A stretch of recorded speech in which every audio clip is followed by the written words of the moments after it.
François Ganz, donc chargé de mission SIG et Open Data à la mairie d'Avignon. Et Xavier Lang, responsable SIG Observatoire à Cap-Atlantique, qui est l'agglomération de la Baule-Garonne. Donc, le sujet, c'est comment interfacer son système d'information géographique, parce que la donnée, elle peut très bien être avec composante géographique ou non, à l'open data via FME. Et ceci, la présentation a deux parties, parce qu'on aborde les deux aspects. Le système d'information interne vers l'open data et l'open data vers le système d'information propre de l'organisation. Donc, alors, la première partie, donc, je vais vous présenter comment s'interfacer donc du SI interne vers l'open data. Et ensuite, Xavier Lang présentera comment aller de l'open data vers son système d'information. Là, c'est un schéma, le schéma de principe, donc je vais vous le commenter, c'est assez simple. Donc ici, il y a les données du système d'information. Donc, c'est une base PostgreSQL. Ensuite, pour chaque lot de données qui sont diffusées, je génère une fiche de métadonnées au format XML.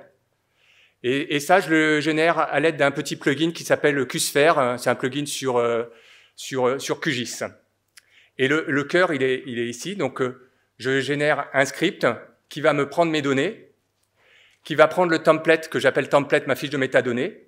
Et ensuite, il va générer l'ensemble des lots de données pour la plateforme Open Data sur les différents formats. Donc, ça peut être du GeoPackage, du Shapefile, du GeoJSON.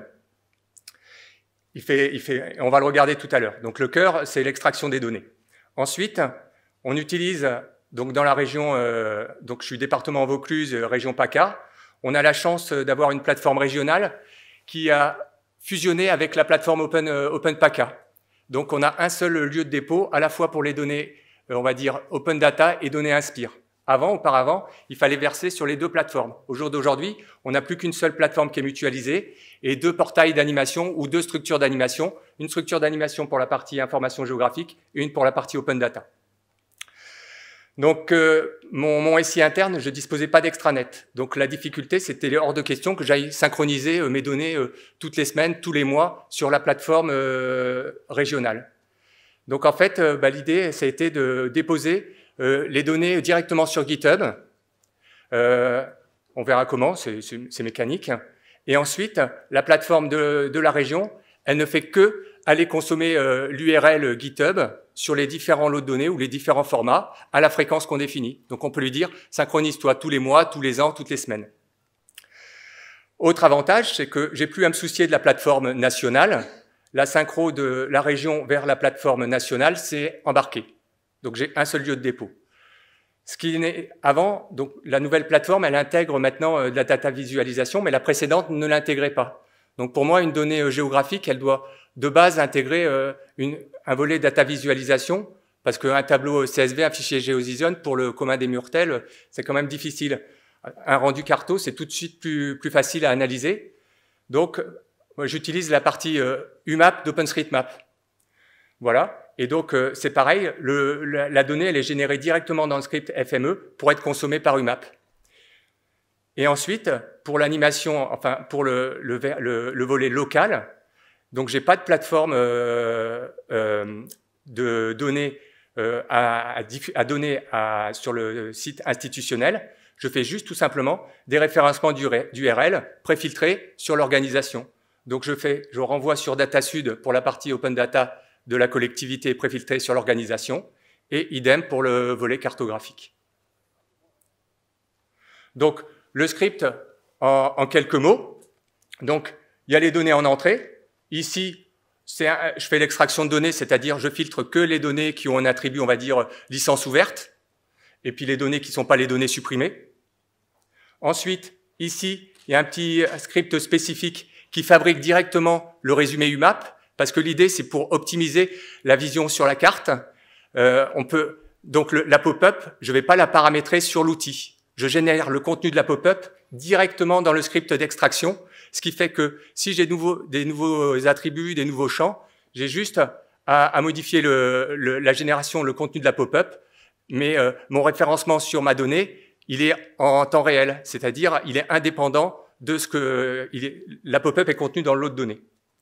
Voilà, donc ici il y a les écritures de données dans les différents formats. Donc ici on extrait dans les différents formats, GeoPacket, GeoJSON, SpatiaLite et CSV, en générant le XY pour tous les POI. Donc ça c'est la partie données. Et en parallèle, on prend le template métadonnées que je vous ai montré en entrée. En fait, je vais analyser, donc avec tous les transformers XML, il n'y en a pas beaucoup. Il suffit juste d'aller chercher trois informations de date, la date de révision, la date du fichier de métadonnées, et de la mettre à jour avec la date d'extraction, vu que le lot de données, c'est toujours la même donnée, c'est qu'une actualisation.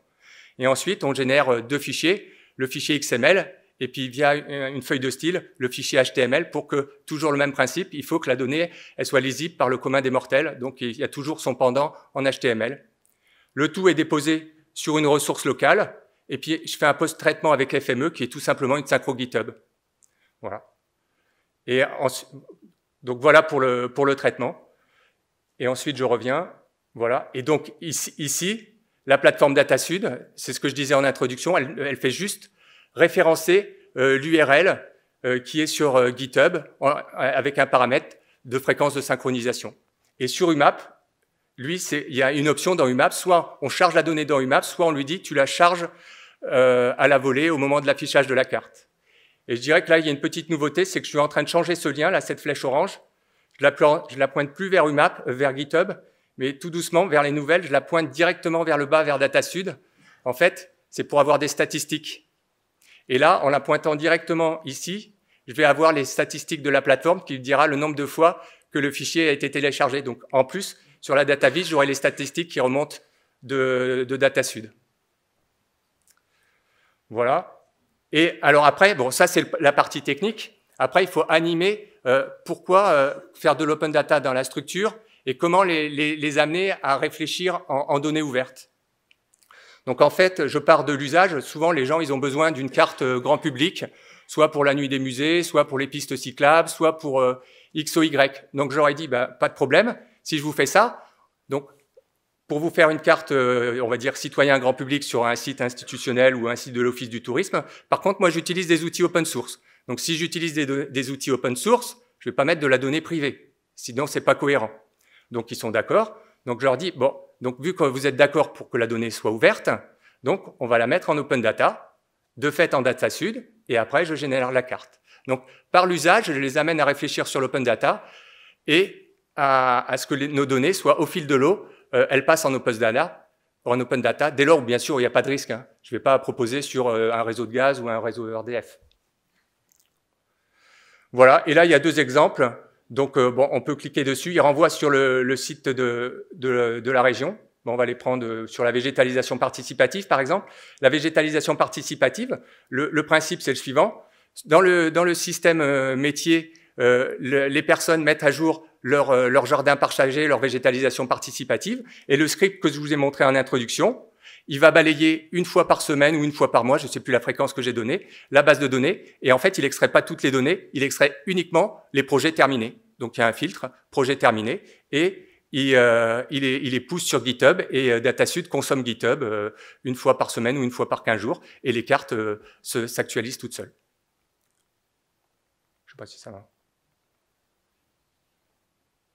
Voilà, donc là on est sur le site donc Crige Région DataSud.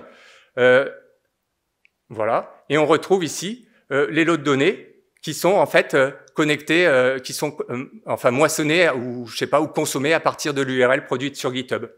Et en parallèle, la carte dynamique elle est ici. Voilà, donc elle est sous UMAP et c'est la même donnée qui est consommée et ce que je vous disais en introduction, c'est grâce à FME, la pop-up est générée en automatique. Donc le jour où il y a un nouveau champ, il suffit juste de paramétrer le contenu de la pop-up, mais j'aurais pas à modifier au niveau de l'interface ou de la carte. L'enrichissement sémantique se fera en dehors du projet, ce qui fait que le lien est permanent et le contenu des données peut évoluer de manière autonome.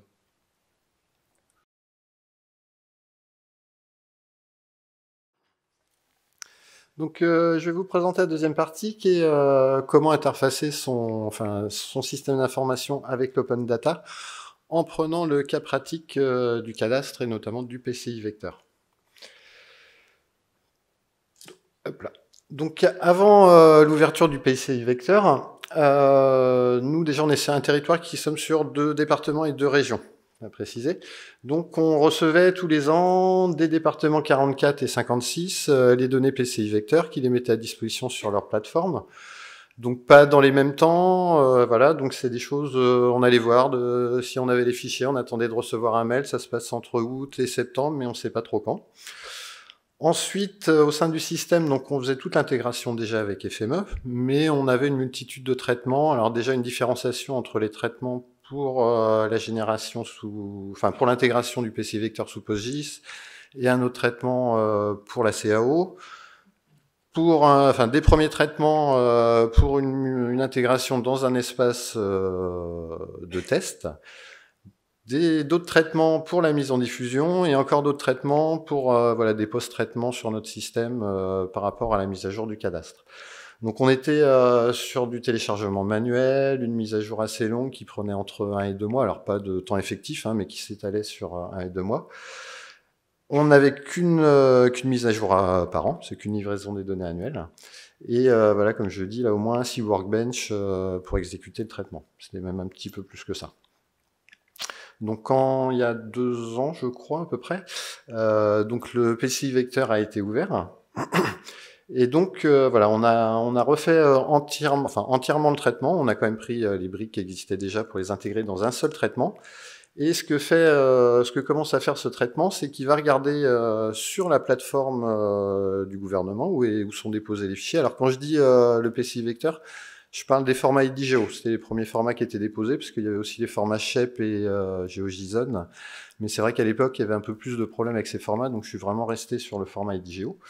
Donc un premier traitement qui va regarder sur le site s'il y a eu des nouvelles données. S'il y a des nouvelles données, il les télécharge. Et ensuite, il va pouvoir lancer l'intégration avec différents paramètres, soit PostGIS, soit CAO, ensuite la mise en production, et faire les post-traitements derrière, et à la fin générer tout un tas de rapports qui va nous dire ce qui a été intégré en termes de nombre d'objets, de couches intégrées. Comme ça nous permet en fait de contrôler que l'intégration s'est bien faite et qu'on n'a pas perdu de données. Donc à la différence, donc là on n'a plus qu'un seul workbench qui est modulable avec différents paramètres. On a 2 tables de configuration sous Postgre, donc une avec vraiment la configuration, donc les divers chemins où on intègre les données, l'URL où on va télécharger les données, les dates des derniers téléchargements, des dernières intégrations, des dernières mises en diffusion. Et puis une seconde table en fait où on va retrouver la liste des communes qu'on veut télécharger. Donc très modulable. Si demain on me dit tiens il faut télécharger cette commune-là, ou qu'elle soit en France, il y a juste une ligne à rajouter dans la base avec le code INSEE de la commune, son nom et puis le numéro de département. Et derrière, en fait, ce traitement, alors sur la première partie aujourd'hui, donc téléchargement et intégration dans l'espace de mise à jour, on lance pas encore la production comme ça, on l'a mis sous GTF avec un traitement qui est exécuté tous les dimanches après-midi. Comme ça, le lundi matin, en arrivant au bureau, on a un mail, on a juste à ouvrir le mail et puis on voit s'il y a une nouvelle version, s'il n'y a pas de nouvelle version. Et s'il y a une nouvelle version, on contrôle que ça s'est bien passé. Mais sur cette partie-là, en général, on a assez peu de problèmes. Et on peut programmer la mise en production qui est assez automatisée. C'est juste du clic-bouton, mais qu'on préfère lancer manuellement pour le suivre parce que c'est là où on a le plus de risques d'avoir des problèmes. Là, d'ailleurs, on a eu une mise à jour ces dernières semaines. Et voilà, un cas qu'on n'avait pas eu, on a eu un objet, une parcelle qui géométriquement est pas très bonne, et dans les post-traitements, en fait, ça a fait planter les post-traitements, et voilà. Donc là, on a obligation de lancer aujourd'hui. Donc les bénéfices de l'ouverture du PCI Vector au niveau de notre système d'information, donc on est rendu à 4 mises à jour par an, donc voilà, toujours intéressant pour les différents services, notamment les services urbanisme, qui voient les divisions parcellaires beaucoup plus vite, qui sont moins obligés d'aller sur cadas.gouv. Un téléchargement, une intégration dans l'espace de mise à jour qui sont entièrement automatisés. C'est vraiment entièrement. On arrive le lundi matin, voilà, tout est intégré. Possibilité également d'exécuter chaque partie du traitement indépendant. Donc on peut lancer que le téléchargement, que l'intégration en mise à jour, que la mise en diffusion ou que que les post-traitements dans une version que je suis en train de faire évoluer, parce qu'aujourd'hui, les post-traitements étant liés à la base PostGIS, je les avais mis avec l'intégration PostGIS, mais voilà, ça pose des problèmes quand il y a des erreurs, enfin ça pose des problèmes. C'est quand il y a des erreurs au niveau des post-traitements et qu'on est obligé de relancer le traitement, c'est un petit peu plus compliqué. Donc j'ai commencé ça dans le train hier et à externaliser les post-traitements pour pouvoir les relancer facilement. Comme je disais tout à l'heure, possibilité d'ajouter d'autres communes très simplement, hein, une ligne à remplir en base de données. Et surtout des rapports détaillés sur chaque étape du traitement en nombre d'objets. Donc on a même pensé, mais ça voilà, on fera peut-être évoluer par la suite, c'est qu'aujourd'hui ces rapports c'est du HTML, donc on peut les comparer visuellement. Mais on avait un peu dans l'idée d'enregistrer toutes ces informations en base pour faire des comparaisons automatiques et du coup avoir des alertes automatiquement si, par exemple, sur une table, on se retrouvait avec beaucoup plus d'objets ou beaucoup moins d'objets sur une nouvelle intégration, parce qu'on n'est jamais exempt que les données cadastrales et des petites erreurs. Donc c'est un traitement qui j'avais commencé à développer en version 2016, je crois, qui aujourd'hui est passé en version 2018 sans problème majeur. J'aurai des problèmes après parce qu'il y a un petit peu de Python et ça risque de poser problème. Donc voilà, donc le traitement, je vais zoomer un peu, voilà, commence par la lecture de la table de configuration, ensuite la partie téléchargement, et puis voilà, intégration en mise à jour, mise en production et génération des rapports. Donc quand on lance le traitement,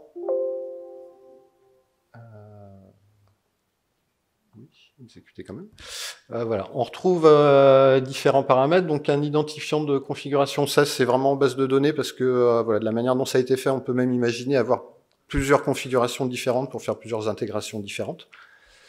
Et ensuite des champs oui/non hein, pour savoir quelle partie du traitement on va lancer.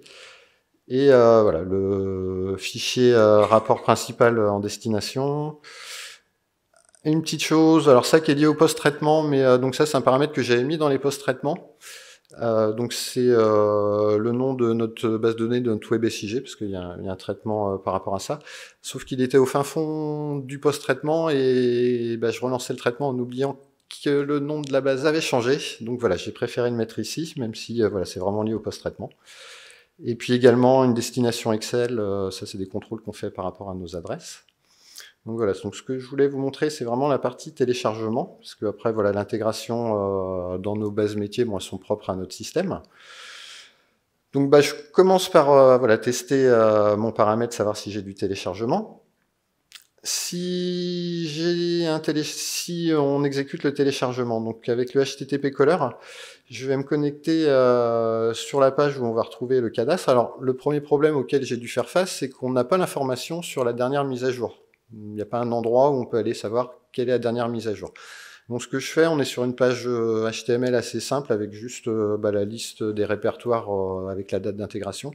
Donc en fait, je parse cette page pour récupérer la dernière date dans la page et la comparer avec ma date que j'ai enregistrée en base de données. Donc voilà, donc il y a un petit peu de traitement de chaîne de caractères, voilà, pour nettoyer et tout ça. Donc le jour où ils refont entièrement cette page, il est possible qu'il y ait des réadaptations à faire pour vraiment bien récupérer la date. Et derrière, si la date est plus récente que la date qu'on a enregistrée en base de données, alors on va lire la liste des communes qu'on a téléchargées et on va créer en fait tous les liens en fait pour aller télécharger les données. Donc un petit peu après, voilà ici. Donc avec un HTTP caller, hein, la chaîne est tout le temps la même, donc je sais plus, il y a l'adresse, ensuite il y a le numéro de département, le code INSEE de la commune. Et donc avec le HTTP caller, on va récupérer chaque fichier pour aller les enregistrer dans l'endroit qu'on a défini dans la table de configuration. Derrière. Et ensuite, on va commencer à générer le rapport. Alors il y a deux choses au niveau du rapport. Il y a, on va les retrouver ici, déjà des premières variables qui sont créées, donc qui vont indiquer un type d'état de chaque étape, et puis un texte qui va avec. Donc voilà, téléchargement au début, on commence par tout initialiser en disant que rien n'a été exécuté. Puis au fur et à mesure, on va aller dire ce qui s'est passé. S'il y a une erreur, on va noter un code erreur. Et ensuite, on va générer le code HTML du rapport. Donc voilà, on est vraiment sur un rapport HTML avec voilà, la liste des données téléchargées, le nombre d'objets intégrés. Voilà. Juste une petite dernière chose à rajouter. Donc ce traitement, voilà, donc est assez complet. Donc voilà, il est à disposition. J'ai fait une deuxième version du traitement avec uniquement la partie de téléchargement. Donc ce qui peut vraiment être générique. Donc celui-là également, il est à disposition. J'ai essayé, mais j'ai pas encore trouvé le temps de le mettre sur le VStore. Mais voilà, le but c'est que je le mette sur le VStore. En fait, j'avais fait ça pour les autres EPCI de Loire-Atlantique. En fait, vu que suite à des discussions avec le département, en fait, le département arrête de nous livrer les fichiers PCI vecteurs. Donc j'ai fait ce traitement, ce module vraiment juste téléchargement pour mettre à disposition des autres EPCI du territoire pour qu'ils puissent en bénéficier. Voilà.